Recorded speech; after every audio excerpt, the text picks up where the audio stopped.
think it's very clear that we are in the middle of a fairly rampant bull market in the Indian equity markets.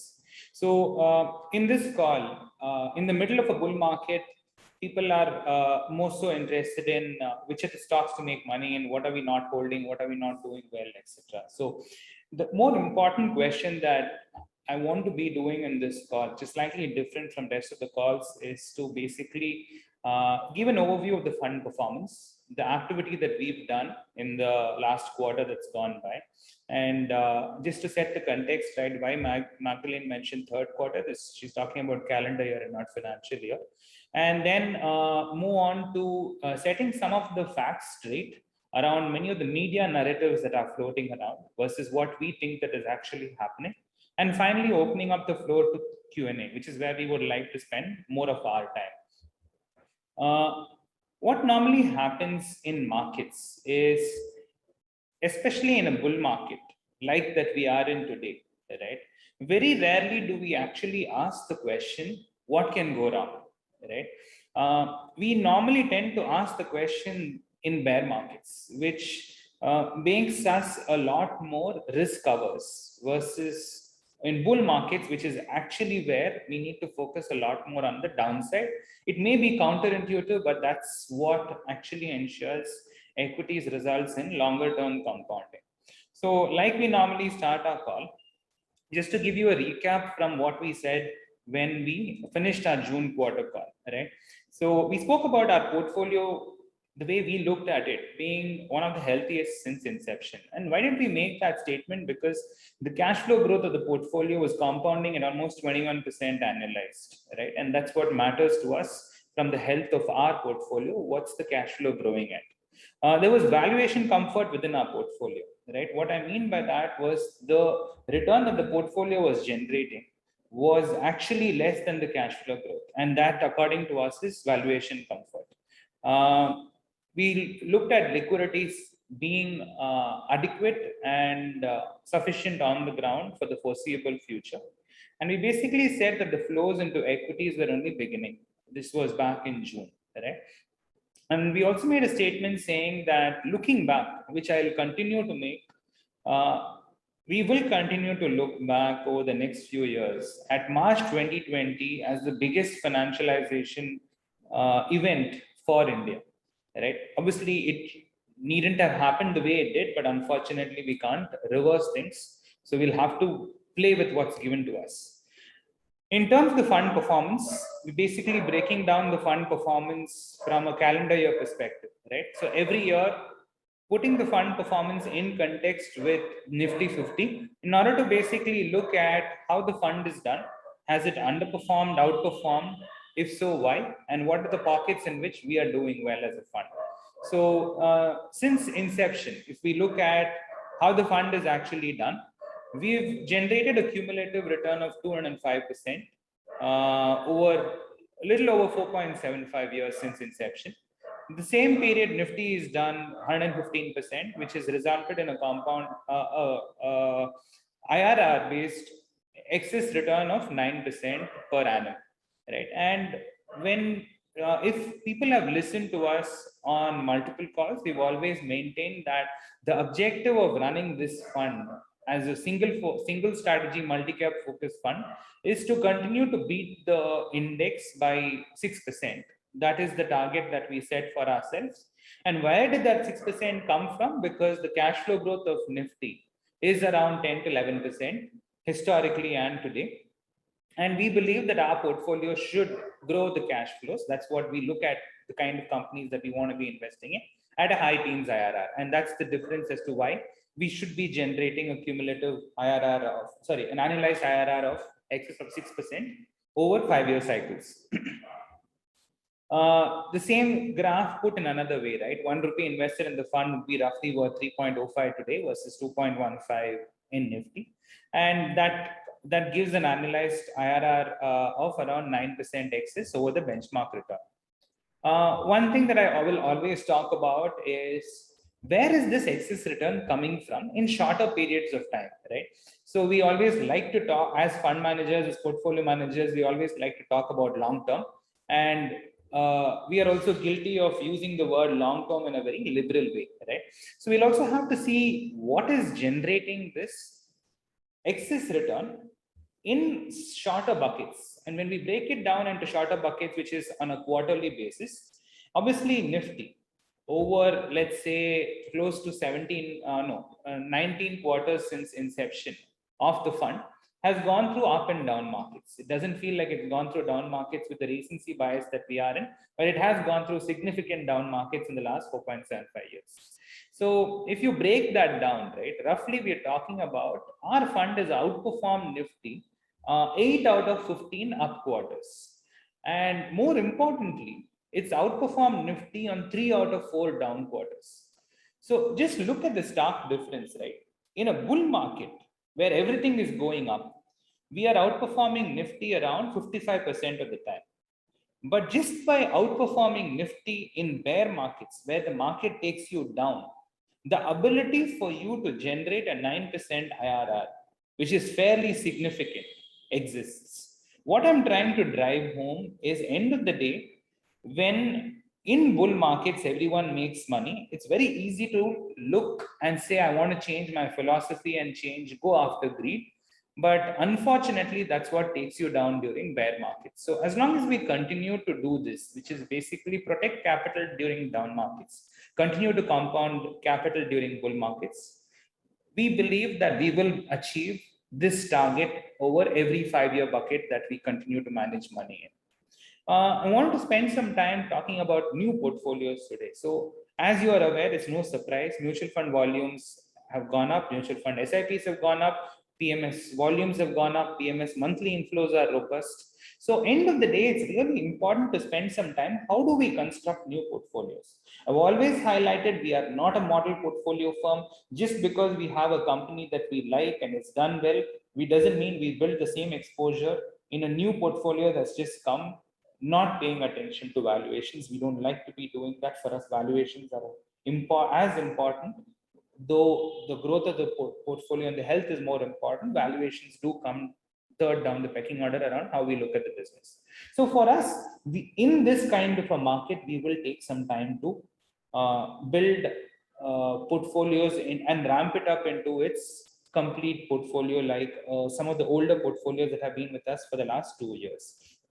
What are we doing today, right? We continue to add exposures in pockets in technology and pharma. Many people have already come to the conclusion that the pharma theme is over, COVID is over, so we are back to normal. That's generally not what certain micro trends are working on the ground, especially where many people are not aware of this.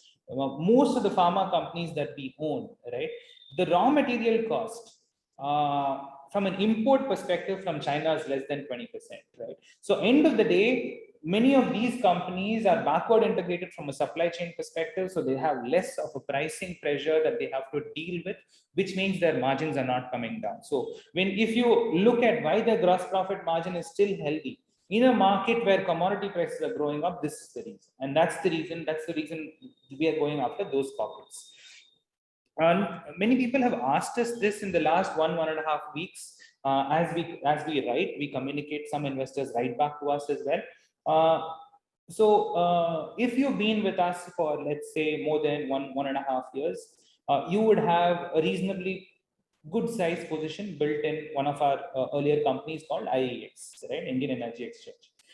At these valuations in new portfolios, we're taking some time and being a bit cautious. Now, not because we don't like the business. I think anything and everything that can go right around IEX is going right? And as you can see, many people have also asked us, they asked us this maybe 6 months back, the portfolio, the valuation is double, price is double, why don't you exit?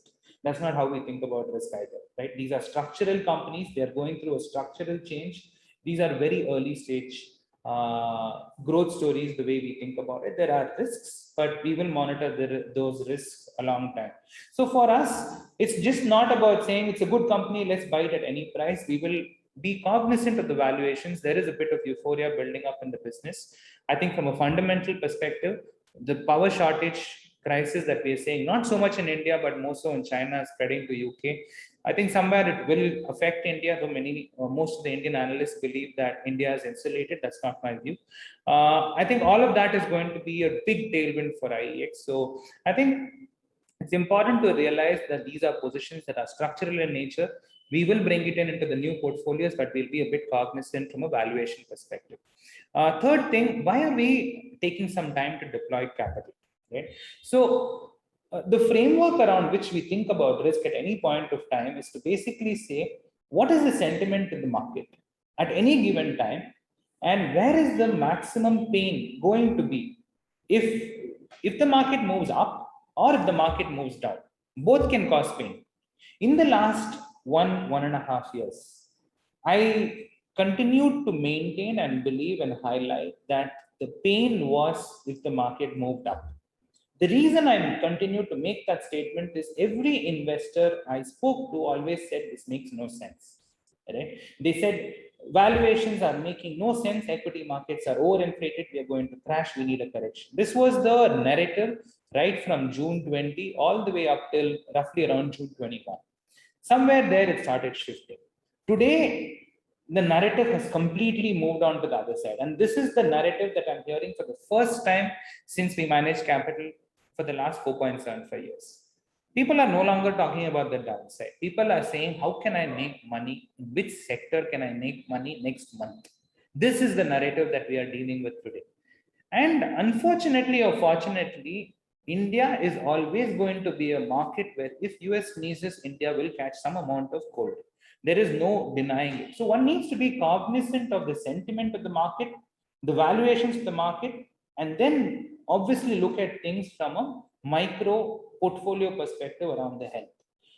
With where global risks are, what is happening around China, which I'll come to soon, what is happening around the US, around rates, around politics. We think that the risk reward can move to the downside fairly quickly. Right? So, end of the day, we want to be exercising prudence around capital allocation.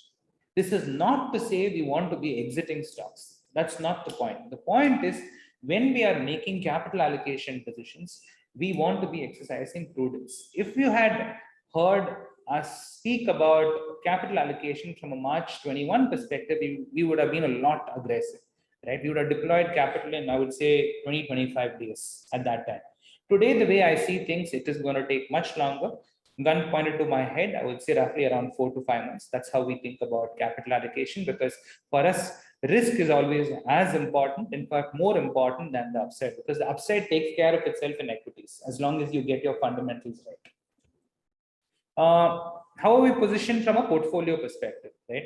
So, like I said, the reason I highlighted the fact that most analysts have written off pharma, they think it's a COVID-related theme. It never was a COVID-related theme.